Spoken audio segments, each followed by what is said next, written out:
మీరు నిధులు చాలా ఇచ్చిందంటున్నారు, కేంద్రం నుంచి ఏపీకి ఏం నిధులు ఇచ్చారు మీకు తెలిసింటే చెప్పండి అంటున్నా. చాలా రకాలుగా ఇచ్చిండ్రు. అది ఒక రకం చెప్పండి సార్. ఆ డేటా తీసుకొచ్చి చెప్పాను, చదవనా నేను. ఒక రకం చెప్పండి సార్, చాలా రకాలు వద్దు సార్. విశ్వవిద్యాలయాన్ని ఇవ్వలేదా, నేషనల్ అభివృద్ధిని ఇచ్చింది సార్, ఓడరేవుల నిర్మాణం నిధులు ఎక్కడ సార్ ఇచ్చింది? ఓడరేవుల నిర్మాణం చేయలేదా, రోడ్డు భవనాల నిర్మాణం చేయలేదా, దుగ్గరాజపట్నం పోర్టు లేదు, ఏమీ లేదు, ఎయిర్పోర్ట్లు అన్నారు ఏంటివి లేవు, రాజధాని నిర్మాణం అన్నారు ఏది లేదు. వస్తాయి మీరు అన్నారు సెంట్రల్ యూనివర్సిటీస్ అన్నారు కాబట్టి వచ్చింది లేదు పోయింది లేదు కదా. ఎందుకు లేదండి, ఇప్పుడు అదే కదా గోలా ఏపీలో. వాళ్ళు అంటారు, వాళ్ళన్నంత మాత్రాన నీ గొంతెమ్మ కోరికలు తీర్చేటందుకు వాళ్ళ కేంద్రం చంద్రబాబు నాయుడు గారు కోరుతున్నారు, ప్రత్యేక హోదా ఇవ్వాల్సింది అంటున్నారు. జగన్మోహన్ రెడ్డి గారు ముందు నుంచి ప్రత్యేక హోదా మీద ఉన్నారు. ఇకపోతే పవన్ కళ్యాణ్ గారు అదే పల్లం అందుకున్నారు, ప్రత్యేక హోదా ఇవ్వాల్సిందే. అందుకుంటాడో ఎవడు చెప్పలేము.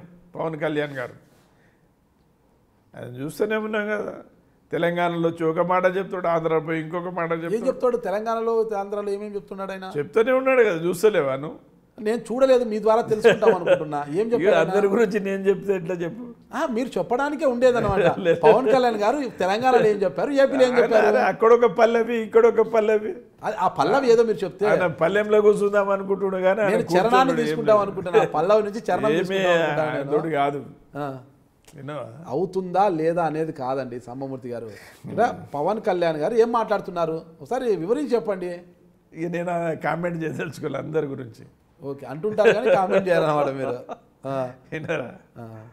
ఇక చంద్రబాబు నాయుడు గురించి ఏమంటారు చెప్పండి. ఇంతగా అభివృద్ధి చేయలేదు, బీజేపీ మమ్మల్ని మోసం చేస్తుంది, నరేంద్ర మోడీ గారు ఏపీపై కక్ష సాధింపు చర్యలకు దిగుతున్నారు అని ఆరోపిస్తున్నారు. దానికి మీరేమంటారు? కక్ష సాధింపు చర్యలు అంటూ ఏమి లేవండి. అవి దేశంలో ఉన్న వనరులు ఏవైతే ఉన్నాయో అన్ని రాష్ట్రాలకు పంచవలసిన బాధ్యత ప్రభుత్వం వాటి వ్యవస్థలు.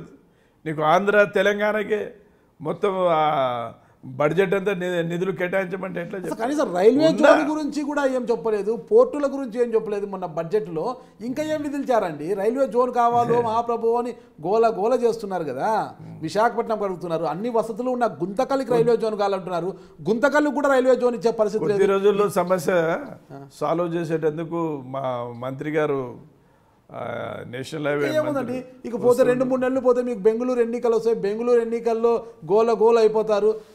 ఆ గోల అయిపోయాక మళ్ళా సార్వత్రిక ఎన్నికలు వస్తాయి. ఈ సార్వత్రిక ఎన్నికల్లో మళ్ళీ గోల అయిపోతారు. ఈ గోలలో ఏపీకి ఎప్పుడు న్యాయం చేస్తారంటారు? చేస్తాం, తప్పదు, చేస్తాం అంతే. అక్కడి ప్రజల ఆకాంక్షలను ప్రతిబింబించే విధంగా కేంద్రం ఉపక్రమిస్తుంది.